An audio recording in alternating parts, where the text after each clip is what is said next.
क्या Covid vaccine की वजह से किसी की जान जा सकती है? क्या वैक्सीन का साइड इफेक्ट ऐसा भी हो सकता है? और अगर ऐसा होता है तो इसका दोषी कौन होगा? क्यों कोर्ट ने ऐसे एक मामले में सीरम इंस्टीट्यूट ऑफ इंडिया और माइक्रोसॉफ्ट के फाउंडर बिल गेट्स को नोटिस भेजा है? ऐसे ही कई सवाल आप सबके मन में उठ रहे होंगे बॉम्बे हाई कोर्ट में चल रहे केस के बारे में जानने के बाद। क्या है पूरा मामला, जानेंगे आज के इस वीडियो में। नमस्कार, मेरा नाम स्वर्णा और आप देख रहे हैं अनकट। बॉम्बे हाई कोर्ट ने सीरम इंस्टीट्यूट ऑफ इंडिया और माइक्रोसॉफ्ट के फाउंडर बिल गेट्स को नोटिस भेज एक दायर याचिका पर जवाब मांगा है।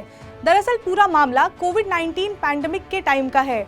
वकील दिलीप लुनावत ने हाई कोर्ट में एक याचिका दायर की थी जिसमें पिटिशनर ने आरोप लगाया था कि उनकी बेटी की मौत कोविशील्ड के साइड इफेक्ट की वजह से हुई थी। पिटिशनर ने अपने नुकसान के मुआवजे के रूप में 1000 करोड़ रुपए की मांग की है। अब आप सोच रहे होंगे कि सीरम इंस्टीट्यूट ऑफ इंडिया के साथ बिल गेट्स को क्यों नोटिस भेजा गया, इन दोनों के बीच का क्या कनेक्शन है? तो दरअसल साल 2020 में सीरम इंस्टीट्यूट ऑफ इंडिया ने बिल गेट्स और मेलिंडा गेट्स फाउंडेशन के साथ साझेदारी की थी, जिसके तहत भारत समेत दुनिया भर के देशों में कोविशील्ड वैक्सीन की सप्लाई की गई थी। इस प्रोजेक्ट में 100 मिलियन वैक्सीन के खुराक का प्रोडक्शन करना शामिल था और गेट्स फाउंडेशन के साथ मिलकर सीरम इंस्टीट्यूट ने दुनिया भर में इसकी सप्लाई जो है वो सुनिश्चित की थी।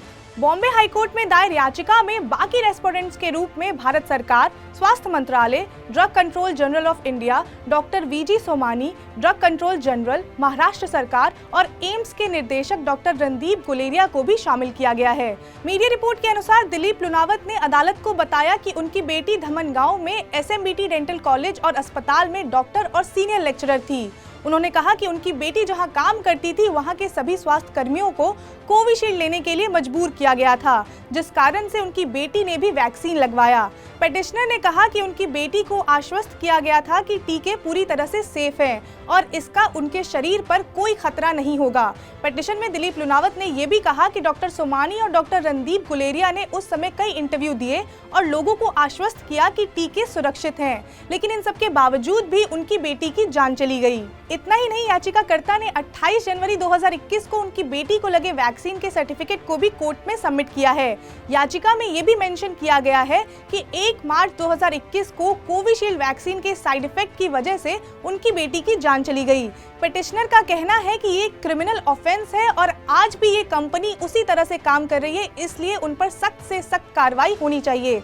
इसके साथ ही पिटिशनर ने 1000 करोड़ के अंतरिम मुआवजे की मांग की है और सेंट्रल गवर्नमेंट से अपील की है कि गूगल, यूट्यूब, मेटा आदि जैसे सोशल मीडिया कंपनियों के खिलाफ उचित कार्रवाई करे जो वैक्सीन के साइड इफेक्ट के कारण होने वाली मौतों के सही डेटा को छुपा रहे हैं। मीडिया रिपोर्ट की माने तो दिलीप लुनावत अपनी बेटी को जस्टिस दिलवाना चाहते हैं और साथ ही कई और लोगों की जान भी बचाना चाहते हैं जो इस तरह की सिचुएशन में फंस जाते हैं। अब देखना ये होगा कि इस मामले में सीरम इंस्टीट्यूट और बिल गेट्स की तरफ से क्या जवाब आता है। जो भी होगा हम आपको अपडेट देते रहेंगे। जुड़े रहिए अनकट के साथ। अगर आपको ये वीडियो पसंद आई हो तो लाइक करें, शेयर करें और सब्सक्राइब करें अनकट को।